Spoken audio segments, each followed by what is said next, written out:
Let's continue on with our quick tip mixing series.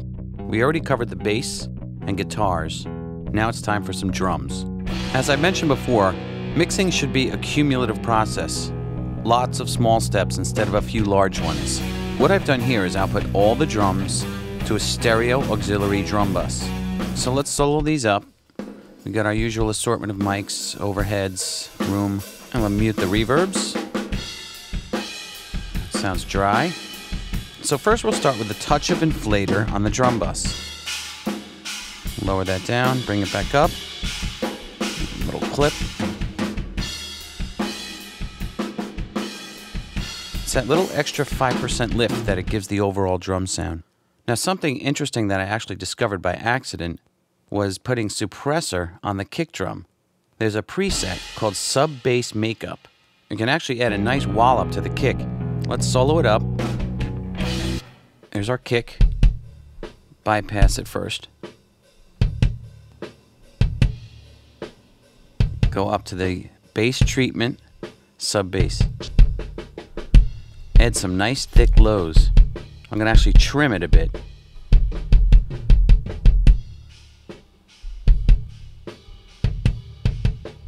Okay, let's move on to the snare drum. We'll call up a plate reverb. And I just went up into the presets and called up a thin plate. And what I'll do is I'll play around a little bit with the reverb time. Nice and short. But we need more to really push this through the mix, because it gets swallowed up. Let's bypass.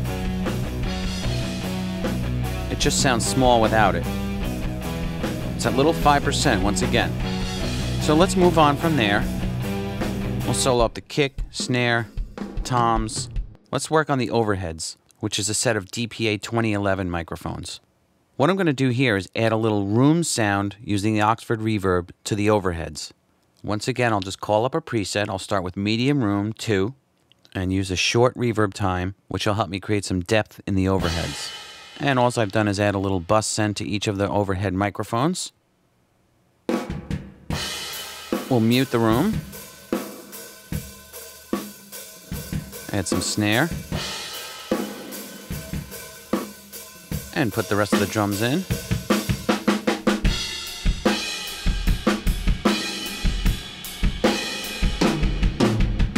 Sometimes soloed tracks can sound a little over-reverbed or over-processed, but they'll sound good in the mix, and that's all that matters. I always say whatever plugins it takes to get the job done, use them. And on this snare I have just a touch of inflator as well. But let's take a look at the all-important room mic, which happens to be a Beyer M160 Ribbon, one of my favorite drum room mics. Once again, I'll turn to the inflator for that little extra push. Let's just play it down a bit. Pull it down. Often I'll pull the output level down a little too, because you can really crank the input, and I'll use that aggressive sound to my benefit. Let's put it into the mix now.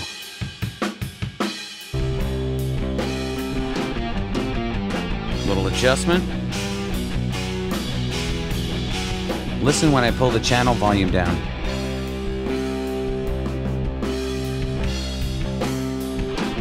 You can really hear how much that one mic adds to the drum sound.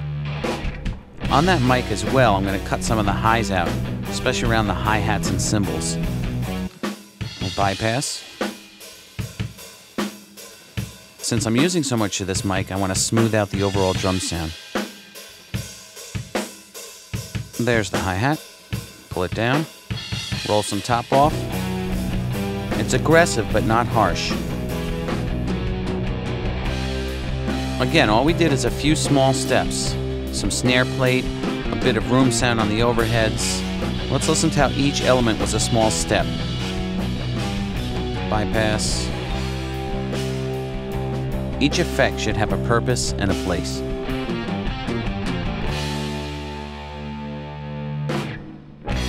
You can hear how just a few good plugins can make a drum mix pop.